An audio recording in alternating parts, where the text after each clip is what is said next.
আসসালামু আলাইকুম, hello viewers, welcome to my channel. আজকে আমি আপনাদেরকে রেস্টুরেন্ট স্টাইলের চিকেন চাপ তৈরি করে দেখাবো এবং সেই সাথে চিকেন চাপের জন্য যেই সালাদ তৈরি করা হয় সেটাও তৈরি করে দেখাবো। তো চলুন আমরা ঘরে বসেই তৈরি করে ফেলি রেস্টুরেন্ট স্টাইলের চিকেন চাপ। এর জন্য আমাদের যা যা লাগবে: একটা মুরগির বুকের মাংসতে 6 থেকে 8টা পিস করে রাখবো পাতলা পাতলা করে। তারপর সেটাকে থেতো করব। থেতো করার জন্য আমি এখানে একটা ছুরির পিছনের অংশকে দিয়ে পিটিয়ে পিটিয়ে আমি থেতো করব। আপনারা ইচ্ছে করলে দোকানে কিনতে পাওয়া যায় হাতুড়ির মতো দেখতে থেতো করার যন্ত্র, মাংস থেতো করব বললেই হবে, সেটা দিয়েও থেতো করতে পারেন। আমি এখন সবগুলো মুরগির মাংস থেতো করে নেব। যখন আমি দেখব যে মুরগির মাংসটা পাতলা আর একটু লম্বা হয়ে গিয়েছে, তখন আর থেতো করব না, নয়তো মুরগির মাংসটা ছিঁড়ে যাবে।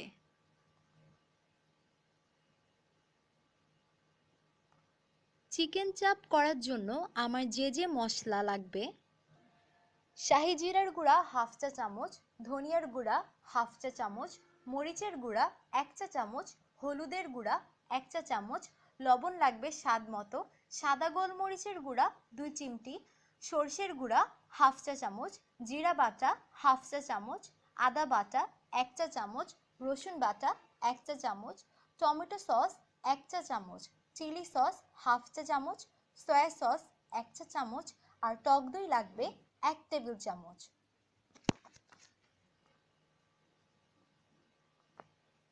এই সবগুলো ইনগ্রিডিয়েন্টস আমি এখন মিক্সড করব। প্রথমে শুধুমাত্র মশলাগুলো আমি মিক্সড করব আলাদাভাবে, আর টক দই, সস এই সবগুলো মিক্সড করব, যেন পরে মুরগির মাংসের সাথে ভালোভাবে সবগুলো উপাদান মিক্সড হতে পারে। আমি একে একে সবগুলো মশলা আর সস দিয়ে দিয়েছি, আমি মিক্সড করে ফেললাম। আমি সবগুলো মশলা ভালোভাবে মিক্সড করেছি। এখন আমি এই মশলায় মাংসগুলো মিক্সড করব। আমি হাত দিয়েই মাংস সবগুলো মশলার সাথে মিক্সড করব, কারণ হাত দিয়ে মিক্সড করলে ভালোভাবে মিশবে, মশলাগুলো ভালোভাবে সবগুলো উপাদান মাংসের সাথে লেগে যাবে। আমি এটা 1 ঘন্টার জন্য ঢেকে রেখে দিব। 1 ঘন্টা পরে আমি এটা এখানে ফিরে আসব আবার। 1 ঘন্টার জন্য এটা ভালোভাবে সবগুলো মশলা এখানে ঢুকে যাবে, তারপরে আমি বাকি কাজগুলো করব। 1 ঘন্টা হয়ে গেছে। এখন আমি আমার মাংসগুলো সবগুলো উপাদান ভিজে গিয়েছে এখানে মশলার সাথে, ভালোভাবে সবগুলো মিক্সড হয়ে গিয়েছে। এই মাংসগুলোকে আমি এখন বেসনের সাথে ভালোভাবে চেপে চেপে দিচ্ছি। এভাবে ভালোভাবে বেসন আর মাংসকে চেপে চেপে দিব, যেন একটা আরেকটার সাথে লেগে যায়। এভাবে আমি প্রত্যেকটা মাংসকে এভাবে বেসনের সাথে চেপে চেপে দেব। আমার বেসন দেওয়া যদি শেষ হয় মাংসগুলোতে, তাহলে আমি এগুলো সবগুলো ভেজে নিব। ভাজার জন্য আমি প্রথমে একটা প্যানে 1 কাপ থেকে একটু কম তেল দিয়েছি, যেন তেলগুলো ডুবো তেলও না হয় আবার একদম কমও না হয়। মুরগির মাংস দেওয়ার পরে লক্ষ্য রাখতে হবে।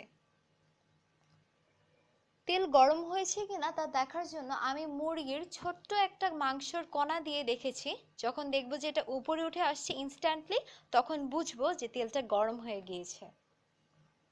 এখন আমি মিডিয়াম আঁচটা করে দিব গরম হওয়ার পরে। তারপর আমি একটা একটা মুরগির মাংস দিয়ে দিব, সবগুলো ধীরে ধীরে বেসন দিয়ে রাখা যেগুলো সবগুলো একসাথে দিয়ে দিব। আমি কিন্তু সারাটাক্ষণ আঁচটা কিন্তু মিডিয়াম টু লো হিটে রাখবো। 4 থেকে 5 মিনিট হওয়ার পর আমি মুরগির মাংসগুলো উল্টে দিব। 4 থেকে 5 মিনিট পর আমি প্রত্যেকটা মাংসকে উল্টে দিব। এভাবে সবগুলোকে আমি উল্টে দিচ্ছি।